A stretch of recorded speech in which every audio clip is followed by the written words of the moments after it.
Welcome to the JSS channel. আজকে আমাদের speaking fluently in English in 30 ক্লাসেসে তৃতীয় নম্বর class. এবার আজকের ক্লাসে আমরা শিখব ভোকাবুলারি নিয়ে। আমরা যখনই ইংলিশে কথা বলতে চাই তখনই আমরা ভাবি আমরা তো গুছিয়ে কথা বলতে পারছি না, কারণ আমাদের ঠিকমতো ভোকাবুলারি বা ওয়ার্ড আসছে না। তো সেই প্রবলেমটা আমরা কিভাবে সলভ করব তাই আমরা থার্ড ক্লাসে শিখব। এবার আমাদের ইংলিশে কথা বলার জন্য খুব কঠিন যে ভোকাবুলারি ইউজ করতে হয় তা না। আমরা রোজ যে কথা বলি তার জন্য আমাদের বেসিক কিছু ভোকাবুলারি জানলে আমরা খুব ফ্লুয়েন্টলি ইংলিশে কথা বলতে পারবো। ইংলিশে ভালো কথা বলা মানে খুব কঠিন কঠিন ওয়ার্ড ইউজ করা না। ইংলিশে ভালো কথা বলা মানে নিজের মনের কথাটা ক্লিয়ারলি স্পষ্ট ভাষায় এক্সপ্রেস করতে পারা। তো চলুন আজকে কিছু বেসিক ভোকাবুলারিজ আমরা দেখে নিই। এবার চলুন আমরা রোজকার দিনে যে সমস্ত কাজ করি সেইগুলোকে ভার্ব বলে। আগের দিনে আমরা শিখেছিলাম আমরা যা কিছু করি সব কিছুই ভার্ব। এমনই কিছু অ্যাকশন ওয়ার্ডস দেখে নিতে পারি আমরা, যেমন ইট। ইট মানে খাওয়া। গো। গো মানে যাওয়া। কাম মানে আসা। ডু মানে কিছু করা। মেক মানে বানানো। টেক মানে নেওয়া। গিভ মানে দেওয়া। গেট মানে পাওয়া। সি মানে দেখা। সে মানে বলা। আই ইট রাইস মানে আমি ভাত খাই। আই গো টু স্কুল মানে আমি স্কুল যাই। আই কাম ফ্রম অফিস মানে আমি অফিস থেকে আসি। আই ডু দ্য ওয়ার্ক মানে আমি কাজটা করি। এবার আপনারা এমনভাবে make, take, give, get, see, say দিয়ে বাক্য বানিয়ে কমেন্ট সেকশনে লিখুন। এবার এই স্পোকেন ইংলিশ কিন্তু 2 ওয়ে প্রসেস। আমি একাই যদি পড়াই আর আপনারা যদি এটা পার্টিসিপেট না করেন তাহলে কিন্তু আমরা এই চ্যালেঞ্জটা কমপ্লিট করতে পারবো না। তো আপনারা চেষ্টা করুন। দেখুন আপনারা নিজের চারিদিকে কি কি জিনিস আছে দেখুন। ধরুন একটা বই আছে, বইকে ইংলিশে কি বলে? বুক। ধরুন একটা ফোন আছে, ফোনকে ইংলিশে কি বলে? মোবাইল। ধরুন একটা পেন আছে। তো আপনারা চারিদিকে যে জিনিসগুলো আছে সেই সমস্ত জিনিসের ইংলিশের নামগুলো দেখুন আর আপনারা বলার চেষ্টা করুন। যেমন আমরা আমাদের চারিদিকে কি কি ওয়ার্ড দেখতে পাই? ফুড, ওয়াটার, হাউস, রুম, মানি, ব্যাগ। মানে ফুড মানে খাবার, ওয়াটার মানে জল, হাউস মানে বাড়ি, রুম মানে একটা নির্দিষ্ট রুম বাড়ির, মানি মানে টাকা, ব্যাগ মানে আপনারা জানেন যে ব্যাগ ইউজ করি আমরা। যেমন I eat food, I drink water, I have a house, I have a room, I need money, I have a bag। এরকমই আপনারা আপনাদের চারপাশে যে সমস্ত জিনিস আপনারা দেখতে পাচ্ছেন তার ইংলিশ ওয়ার্ড কিভাবে জানার চেষ্টা করুন আর কমেন্ট সেকশনে লিখুন।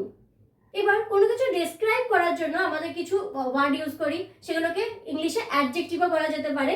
যেমন good, bad, big, small, hot, cold, new, old. Good bad, good মানে ভালো, ব্যাড মানে খারাপ, বিগ মানে বড়, স্মল মানে ছোট, হট মানে গরম, কোল্ড মানে ঠান্ডা, নিউ মানে নতুন, ওল্ড মানে পুরনো। এবার আমি এখান থেকে এক একটা ওয়ার্ড বলছি, আপনারা আর এই যে অপোজিটটা বা এই যে বিপরীত শব্দটা সেটা দিয়ে একটা মেক সেন্টেন্স বানাবেন।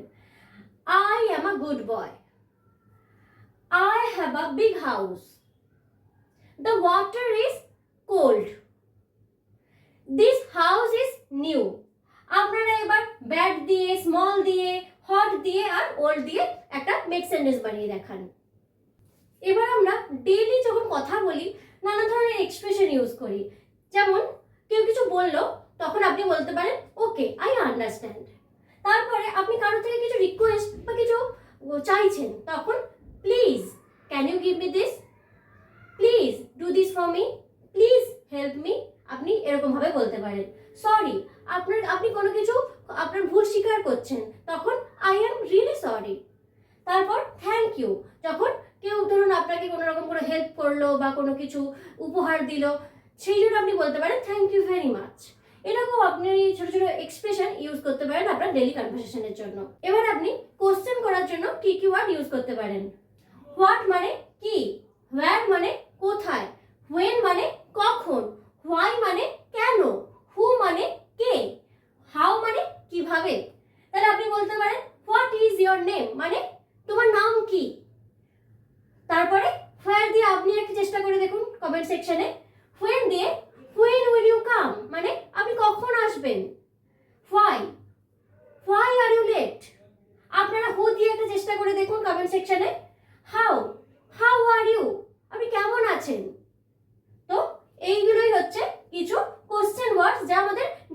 কনভারসেশনের জন্য খুব ইম্পর্টেন্ট।